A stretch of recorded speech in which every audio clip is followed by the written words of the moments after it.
7 things you should never say to an INFJ. If you say these things to an INFJ, they will be justified in violence against you. No, I'm kidding. I've seen a few articles online addressing this subject, things you should never say to an INFJ. But the thing is, to me, it always turns into basically like, you could rename the article stuff that INFJs are overly sensitive about and they don't want you to say it to them because it'll make them mad. Maybe we should just learn to like get over those things. But today I'm going to talk about 7 things that you should not say to an INFJ and maybe what INFJs need to do so that they're not so sensitive about these things and why it affects them negatively. One of them though, the last one, is a real doozy, which you should really not say to INFJs or maybe anyone. This video is sponsored by Audible. Go to audibletrial.com/FJ to get a free audiobook, yours to keep forever, with your 30-day free trial. Why not do it? It's free, audibletrial.com/FJ. First thing not to say to an INFJ is, let's wing it. Let's play it by ear. We don't need a plan. We'll just figure it out when we get there. Do you want to give an INFJ a heart attack? Say those words. They'll be like, oh crap. I mean, it really depends what we're talking about. The higher the stakes though, the more an INFJ is going to be like, please no. If you say, we'll figure out where we're going to have lunch when we get, downtown, an INFJ might have a little bit of anxiety but might be able to deal with it. But if you're like, we're not going to plan anything about our vacation until we're there, the INFJ may be like, oh, okay, but then we'll secretly be planning behind your back. This is because IJs in general, they have to plan. They're not spontaneous, and INFJs are no different, not spontaneous personality types. When you have introverted intuition as your dominant function, it's just all about planning. It might not be the most detailed planning in a practical sense, but it wants to know what's going to happen, what can I expect. Number 2, don't say to an INFJ, be practical. Think practically. Why don't we get a bit more practical here? INFJs are not practical. NF types in general, not practical. They're like the opposite of practical. They're anti-practical. Now, in some ways, this is one of the things where INFJs need to just like get over it and learn to be practical every once in a while, because we do live in the real world and being practical has its advantages, like actually being able to accomplish things in the real world. But it irritates an INFJ because you're suddenly yanking them out of their, NF world and saying, hey, you've got to do the sensing thinking, okay? We got to do stuff in the real world that's logical. Let's be practical. And the INFJ is going to be, irritated that they have to stoop to that level because it's not easy for them. But really, INFJs, we got to work on that. We got to learn how to do it so we can be more practical. Number 3, this is awful. I hate it when people say this. Why do you think that's a good idea? All right, so this has to do with decision making. INFJs prefer to make decisions with extroverted feeling, which is looking out at other people to kind of get a good idea of what they think would be the right thing to do. Would they like this idea, this decision I'm going to make? Okay, I'll go with that. Maybe even actually asking people, what do they think are good ideas? And when an INFJ goes more into the introverted thinking side of decision making, where they're figuring out for themselves, what's going to work for me? What do I think is the right course of action? Detached from emotions. It might make people mad, but I got to do it. And I'm not asking people for permission. When they make that decision, it's a little bit tough. But what makes it tougher is when someone comes along and is like, why do you think that's a good idea? Because now you're asking me 2 things that make it difficult.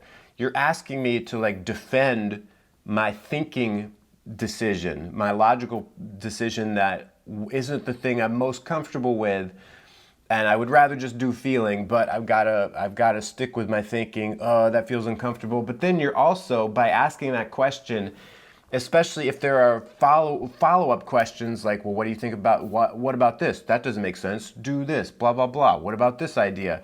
Then you're asking the INFJ to do extroverted thinking, which we don't even have. So it's like a double whammy. People with introverted thinking like INFJs get irritated when people try to use extroverted thinking on them and try to like throw out ideas and ask a bunch of logical questions and ask them to like, defend their logic against a bunch of other possibilities. It's like, please stop. Let me just work on what I'm doing, my thinking, my logic. So INFJs need to be prepared for that and realize that you're gonna have to, like, be able to stand behind your logic, your thinking process, and get more comfortable with it. But yeah, it's gonna make INFJs upset when you ask them a question like that. Before we continue, let's stop really quick and see if YouTube wants to show a commercial. Next thing not to say to an INFJ, I don't think I know who you really are. And this is something that I have heard a few times in my life. It's like, I'm not really sure what's going on with you. I don't really know who you are. People who have known me for years say that. And this is in many ways the INFJ's fault. With the extroverted feeling second in our function stack, we're kind of playing a game where we just want to keep people happy. We do what they want to do. And when you pair that with the introverted intuition, we're very good at picking up, like, how does this whole thing, this social thing work? What do people want to see from me? How can I act that way? And it's not always, our identity is not always the thing that we're most concerned with anyway. So it's not like something that's going to be shining forth for others to see. And so when people are like, I don't really know who you are, I don't really know what you're really like, what do you think about this, blah, blah, blah, that can be difficult for an INFJ because they might not even know how to answer it. Like, what do you mean you don't know who I am? Oh crap, I'm not sure I know who I am. I mean, it's a bit of a rude thing to say, don't you think? But I think when people say that, it's just because, I want you to, tell me what you're all about. But there's also kind of the implication that you've just been fake this whole time. Yeah. So all of those things combine to make it something that you shouldn't really say to an INFJ.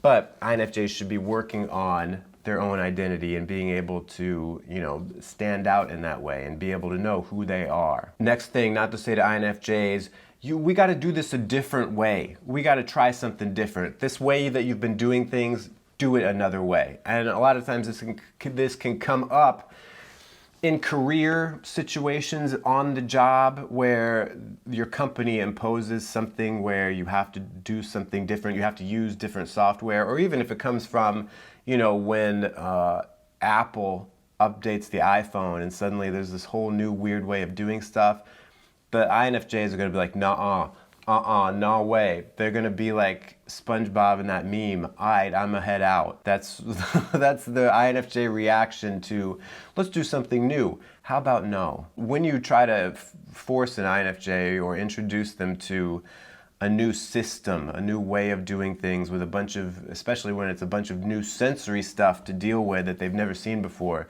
they're going to resist that because introverted intuition has systems that it wants to set up and just do that over and over again and stick with that. It's not the most adaptable thing. So if you're in a position where you're managing an INFJ and you need to tell them we're doing things entirely different, expect resistance of the highest order. And for INFJs, you got to realize you got to change every once in a while. You got to do things differently. People are going to change the way you got to do stuff. And maybe it's not even a have to do it. Maybe you're doing something in a certain way just in your own life. It's not a job. And someone comes along and says, there's a better system of doing this.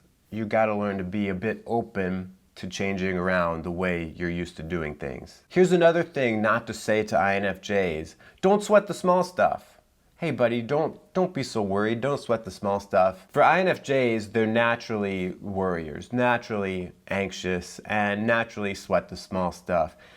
And this comes from being a type that has extroverted sensing as the inferior function. And extroverted sensing is just seeing the whole world as it is, the physical concrete world. And when it's inferior, INFJs always just have this anxiety of, I'm missing something, there's something I'm not seeing, I don't have all the information, so on and so forth. And so they just will naturally worry about the small stuff, about the details. And extroverted sensing in general isn't that detail oriented. It's just seeing everything as a big lump because it's like the whole world. Extroverted functions are broad, but maybe a bit shallow. So it sees everything, but maybe isn't focused so much on details.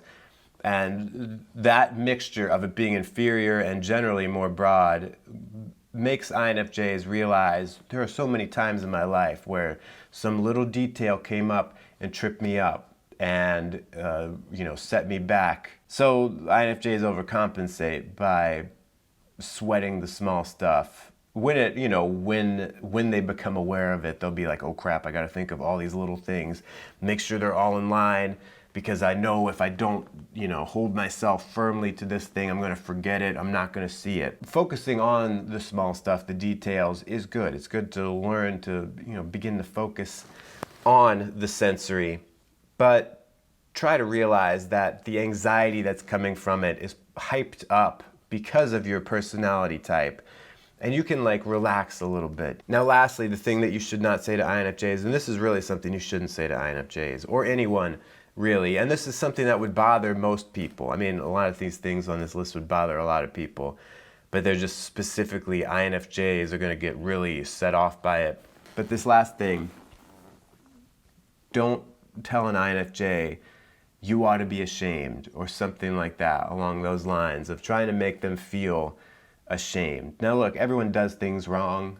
Everyone makes mistakes. Everyone has times where it's like, yeah, they should feel ashamed. But I think more often than not, that shame button gets pressed too much. No one likes to feel shame. No one likes to be told you should be ashamed. But the FE people, INFJs included, are going to really take it to heart. Because extroverted feeling is concerned with what everyone else is feeling and what is an appropriate emotion to feel right now. And so they're looking out to other people, whether consciously or not, to know how should I feel. So when people directly say something with the effect of you should be ashamed of yourself, the extroverted feeling is just naturally like, yep, you're right, I should be ashamed, and now I feel ashamed. People will try to use it on you if they think you'll react to it. And so I think what an INFJ needs to do, or any FE person, is to start to develop that side of them, the TI side, where you can logically analyze, should I be ashamed? This is not to say INFJs should just be let off the hook, because there are times when, you do bad things. But I'm talking about what I think is the majority of times when people try to shame you and it's not warranted. It's important for an INFJ to be able to say, no, you're wrong, F you, which is not the first thing that an INFJ goes toward. The first thing they go toward is, you're right, I'm ashamed. Probably shouldn't be saying that to anyone. Probably shouldn't be using shame as a tactic, except in extreme circumstances. Let me know in the comments if there are any other things that you think shouldn't be said to INFJs ever. Leave a like, subscribe. Till next time, stay cool and attractive.